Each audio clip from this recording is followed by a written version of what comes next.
Welcome to Resilient Inspirations. Around here, we believe every story carries a lesson, and every question opens a new door. Think of this as friends talking over coffee, exploring ideas together. So let's get started, and I'll pass the mic to the conversation. Welcome to The Debate. Our material today outlines, well, a pretty profound and ambitious movement. This idea of a comprehensive minimalist transformation. The promise is eternal peace, holistic resilience, and really profound measurable benefits across physical, financial, and even spiritual well-being.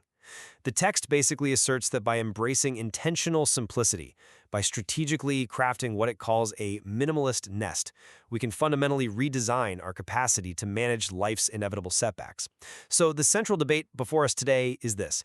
Does this advocated path of, complete minimalist transformation successfully balance its intense focus on individual peace and well-being with the, let's face it, complex human and emotional costs and the necessary ethical commitments required for true long-term resilience? I'll be arguing that the material presents a verifiable system, grounded in quantitative evidence that yields holistic rewards and effectively prepares one for a resilient life. And I come at it from a slightly different angle.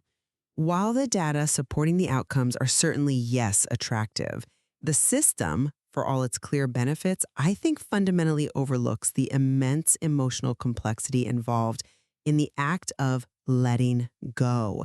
And this oversight, well, it risks making the solution seem a bit privileged, perhaps, or overly simplistic when you're addressing the deep psychological inertia and, frankly, the systemic financial challenges that prevent what the text calls the hard-to-convince audience from ever really starting the transformation. The promise of peace is grand, sure, but the path demands a level of cognitive and emotional investment that I feel the book often just glosses over. Okay, well, my position is firmly rooted in the empirical evidence provided, right, across all facets of life. The source material, I think, transcends these subjective promises of just, tranquility. It actually translates simplicity into measurable physiological and psychological change. The genuine insight here for me is the move from mere comfort to actual measurable physiological stability. We see things like 25% less reported stress in decluttered spaces. That's from Psychology Today 2025, and critically, a quantifiable 15% drop in circulating cortisol levels, cited in the Journal of Environmental Psychology 2025. Now, that drop signifies a real reduction in the body's chronic stress response, confirming that this minimalist nest isn't just aesthetically pleasing, it's functionally restorative. And furthermore, the model scales successfully beyond just individual well-being. It actively builds financial resiliency and encourages ethical engagement. It notes that these practices lead directly to a 30% reduction in household waste and cut about 1.5 tons of CO2 emissions annually per household adopting it. The material frames this sustained outcome as a legacy of peaceful living, even predicting 50% global adoption by 2026, which I think speaks directly to its potential sustainability and wide-ranging application. The outcome data is undeniably strong, I grant you that. But, and this is my core point, it repeatedly minimizes the difficulty of the initial steps. The text itself observes that up to 40% of potential practitioners hesitate or fail to even begin the decluttering process because of strong clutter attachments rooted in sentiment. That's an observation documented by the APA in 2025. This resistance, it points to a deep psychological friction, wouldn't you agree? The whole idea of complete transformation demands what the book calls emotional liberation. And that's a cognitive burden often not measured in physical effort, but in sustained psychological difficulty. For those struggling with this inertia, the focus on crafting peace in your space, well, it risks merely shifting consumption toward hyper-curated, maybe expensive items, right? Replacing volume with perceived value, which is just a subtle form of consumerism itself. And while the ethical commitments like swapping 5 items locally are present in the framework, they're consistently treated as sort of tangential benefits, secondary to the overwhelmingly primary reward, which is individual internal peace.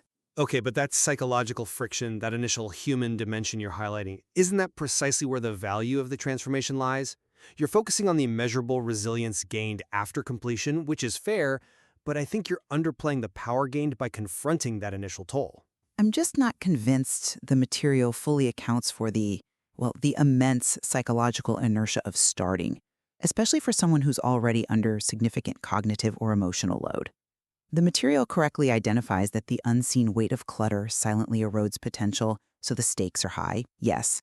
Yet, the main solutions offered to overcome sentiment, like the tactic of photographing keepsakes before discarding them, that apparently only worked for 60% of declutterers, according to Organizing Magazine 2025. Mhm. So, what about the other 40%? That signifies a profound psychological barrier, one that can't be easily dismissed as, a failure of willpower or simply overcome by some 30-day challenge. In fact, for those dealing with significant life changes, and some case studies touch on this, forcing radical simplification might actually create new anxiety. The material even mentions this in its important disclaimer, suggesting they might need to consult an organizational expert, which kind of undermines the self-help structure for a large, potentially emotionally challenged audience, doesn't it? I see why you foreground that cognitive burden. I do. But let me offer a different perspective on that emotional cost. The emotional reward of letting go isn't just incidental, it's explicitly engineered into the system as the necessary mechanism for achieving that long-term resilience. Look at the example of Liam, discussed in Chapter 6. Liam was someone processing significant loss, right? And the act of releasing 30 sentimental keepsakes wasn't purely physical. The text says it lifted a psychological weight. This freedom then translated into an 18% boost in his measured emotional strength, again, data from the APA 2025. The core insight of the material, as I read it, is that attachment is the anchor to past stress. So the system provides these layered mechanisms, starting with low-value items, then graduating to more difficult things using the photography trick, perhaps, to manage that sentimentality and achieve psychological freedom. And this process is functional. It leads to immediate rewards, like I think it was $500 in annual savings and a 20% increase in creativity, documented in Chapter 8. The transformation demands facing that resistance, precisely because the result isn't just a tidy home, but a less reactive nervous system. But this framework consistently pushes the psychological burden onto the individual, doesn't it? It often pathologizes the deep human connections embedded in possessions by labeling attachment itself as a pitfall. For the hard-to-convince audience, particularly those dealing with economic fragility or emotional vulnerability, this approach risks creating a culture of self-blame. It suggests their inability to discard is some kind of moral or psychological failing, rather than just a natural human tendency. It feels too easy to say, oh, just manage the sentiment for the greater good of peace, when that very management might require professional help for, as we noted, possibly 40% of the people trying it. Okay, that's a fair point about framing, but this discussion of the emotional barrier leads us directly to the financial dimension, which is another key element of resilience the material emphasizes. If the system is, as you suggest, psychologically inaccessible to those with high emotional stress, doesn't that inherently limit the financial benefits to those already sort of primed for the change? Well, that's exactly my concern. See, the material positions minimalism as a powerful, measurable financial strategy, designed explicitly to build stability regardless of initial wealth. The goal is stated as sufficiency, that Vedic principle discussed in Chapter 7, which emphasizes that having enough is superior to pursuing endless accumulation. And the case of Tom detailed in Chapter 6, I think, is compelling evidence here. Tom, through adopting these principles, was apparently able to build a substantial $7,200 emergency safety net and reduce his measured financial anxiety by 10%.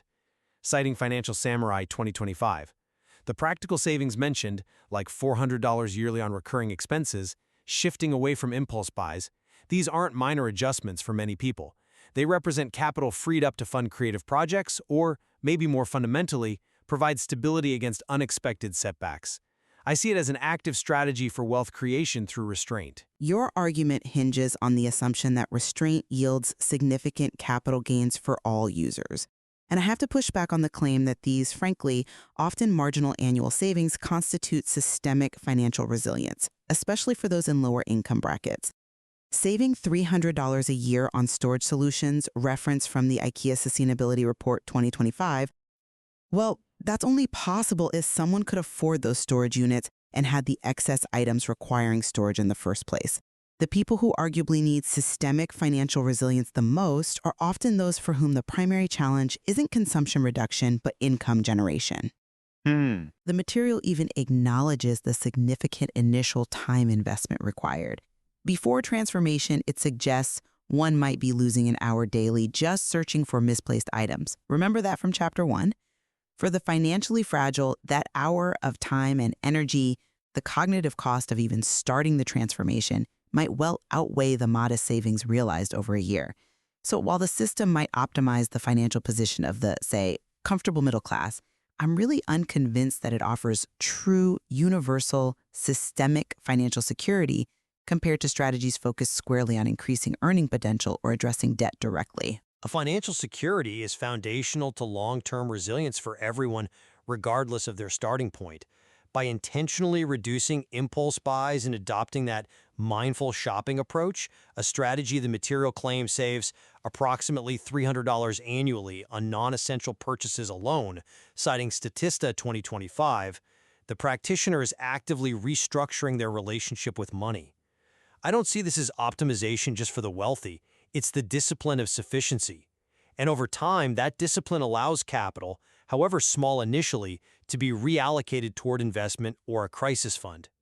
The material emphasizes that the financial gains aren't just from selling discards, but from permanently lowering the baseline cost of living. I agree that mindful spending is a beneficial discipline. Nobody's arguing that. But let's pivot to the final contention, the ethical dimension. If the system's primary and most celebrated reward is eternal peace in your nest, as Chapter 10 really hammers home, is the commitment truly ethical or communal in its core motivation? Yes, Chapter 9 covers sustainability, reducing household waste, improving eco-minimalist habits, but the primary drive seems relentlessly internal. Achieving emotional alignment with nature, gaining spiritual clarity, the tension is clear. Is environmentalism just a convenient and pleasant byproduct of self-optimization here? Or is it positioned as a primary, non-negotiable moral duty? That's an interesting point, though I suppose I would frame it differently. The material seems quite explicit that intentional simplicity actually strengthens community ties and leads to substantive action.